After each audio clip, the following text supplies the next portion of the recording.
va terminer, Philippe, avec la peur, livre sterling US dollar. Et on le disait tout à l'heure, eh bien, il y a eu cette forte hausse, non, cette forte baisse, pardon, jeudi dernier.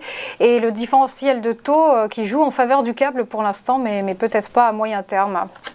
Oui, il y a une baisse car le marché était déçu, hein, mais bon, là c'est pareil. Sur le coup, quoi, avec la réunion de la politique monétaire de la Banque d'Angleterre. Pareil, si la crise en Ukraine, la guerre en Ukraine s'aggrave, on aura une hausse du dollar. Mais contrairement à contrairement à l'eurodoll, il y a l'effet différentiel de taux. Il joue pour l'instant légèrement en faveur de la livre sterling, hein.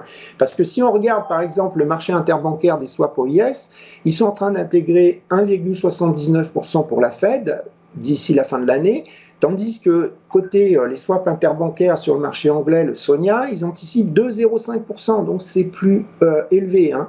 Mais alors, comme je vous l'ai dit, attention, hein, que je l'ai dit pour l'analyse de la réunion de la Banque d'Angleterre, l'anticipation du marché semble excessive, donc si jamais ça s'avérait vrai que c'est excessif, quoi, la paire elle va baisser, hein.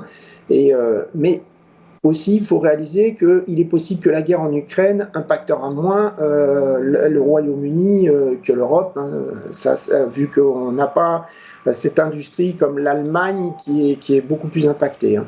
Alors, si on regarde, qu'est-ce qu'on a comme support? Eh ben, on a le plus bas post-réunion de la Banque centrale d'Angleterre, c'est 1,3120.